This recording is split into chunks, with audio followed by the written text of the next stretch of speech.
Hello guys, welcome back to Shreya tutorials. मैं हूं श्रेया अग्रवाल और आज मैं आपके लिए लेके आई हूं फ्लेमिंगो बुक का third chapter, that is deep water, जिसके ऑथर हैं William Douglas.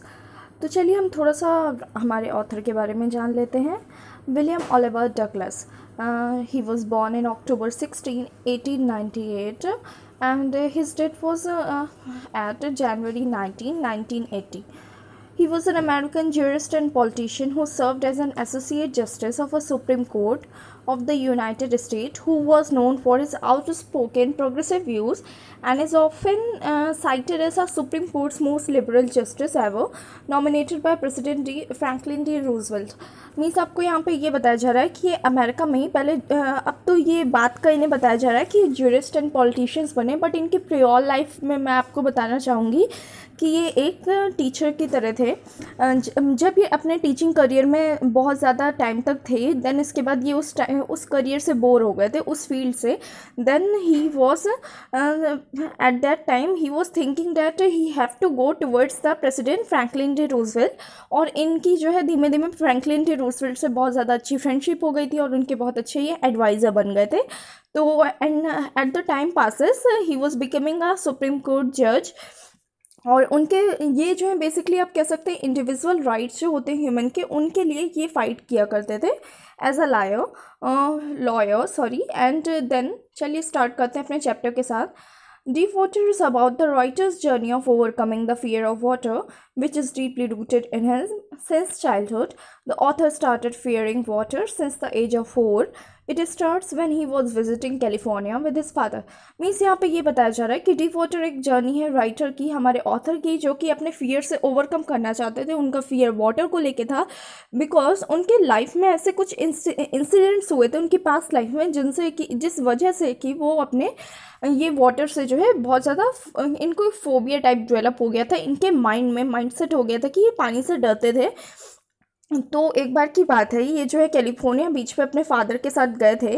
He visits a beach where a wave knocks him down and sweeps over him. तो इनके ऊपर वेव आ गई थी, बट ये जो है उससे बहुत ज़्यादा घबरा गए थे।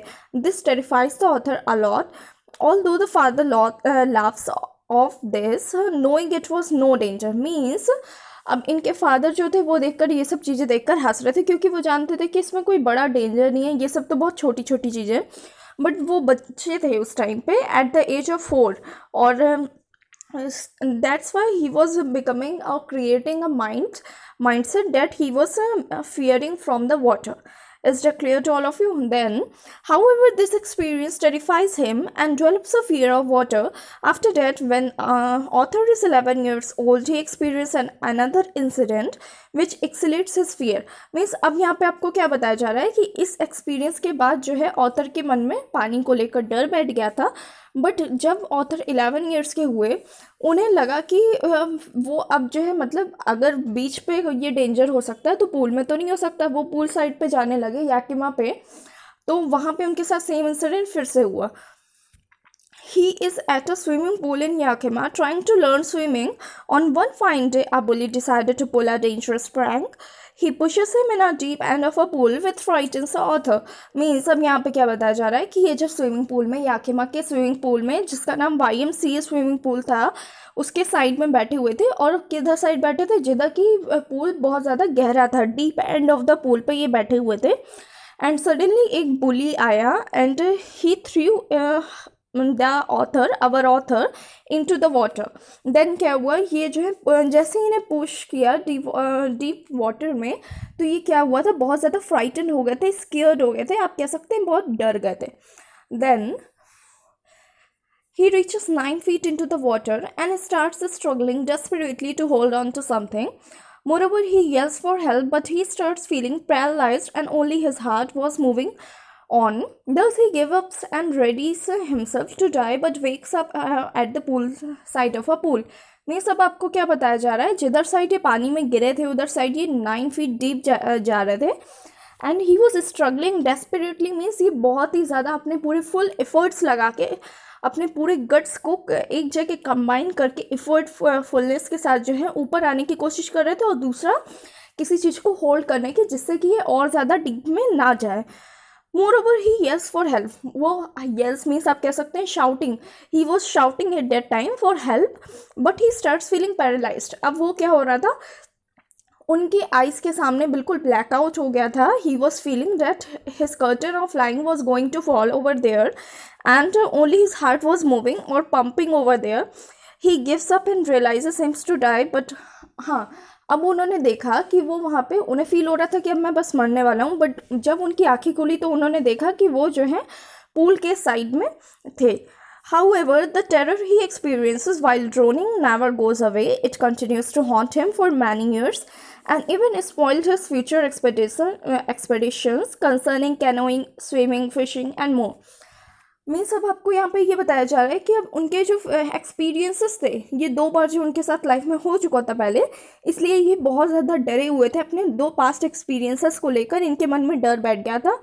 फिर ये आगे से जो है बहुत ज़्यादा इनकी फ्यूचर लाइफ इससे हॉन्ट हो रही थी, बहुत ज़्यादा एक्सप्लॉइट हो रही थी. जब ये फ्रेंड सर्कल में कहीं भी जाते तो ये कैनोइंग नहीं कर पाते, स्विमिंग है, फिशिंग है, ये सब चीज़ें वो नहीं कर पाते थे जितने कि इनके नॉर्मल फ्रेंड्स कर लेते थे. Then he even visited Marine Lakes, Columbia, New Hampshire, and more, but it is not able to enjoy. But thus he decided to overcome his fear by hook or by crook. मैं ये सब बताया जा रहा है कि वो marine lake पे भी गए, कोलंबिया में, न्यू हैम्पशायर में, एंड मोर और भी बहुत सारी जगह गए, बट वो कहीं भी इंजॉय नहीं कर पाए इसी फियर के चलते. इस पे ओवरकम कभी भी नहीं कर पाए, इस पे ओवर पावर्ड नहीं हो पाए कभी भी. तो उन्होंने डिसाइड किया कि मैं जो मेरा फियर है, fear of water, that is deep water, he was optimise at that time and he decided कि मैं इससे किसी भी तरह बाय हुक और बाय क्रुक बाहर निकलूँगा अपने डर से. Then he enrol himself in a swimming class and tries to learn from the instructor. उन्होंने अपने आप को स्विमिंग क्लास में डाला और एक अपना पर्सनल इंस्ट्रक्टर हायर किया. The instructor teachers him many tips and tricks for swimming. अब इंस्ट्रक्टर ने उन्हें बहुत सारे टिप्स एंड ट्रिक्स सिखाए कि किस तरह से स्विमिंग कर सकते हैं. He begin with the inhaling and exhaling part, then he practice is for many weeks. Means अब इंस्ट्रक्टर ने उन्हें बहुत हफ्तों तक इनहेलिंग एक्सहेलिंग सिखाई कि under the deep water in which way you can inhale और exhale. Then further he moves on the kicking, the legs and side of the pool. Finally he combines all this with the final move of swimming. Means आपको क्या बताया जा रहा है यहाँ पे कि उन्होंने इसी चीज़ में कि वो किकिंग करते थे अपने लेग्स से, पुल ऊपर आने की कोशिश करते थे पूल में, एंड फाइनली ये सारे मूव्स को कंबाइन करके उन्होंने क्या सीखा, स्विमिंग करना. और उनके पर्सनल इंस्ट्रक्टर ने उन्हें एक परफेक्ट स्विमर बना दिया था. Although the author knows how to swim, he is still terrified of water.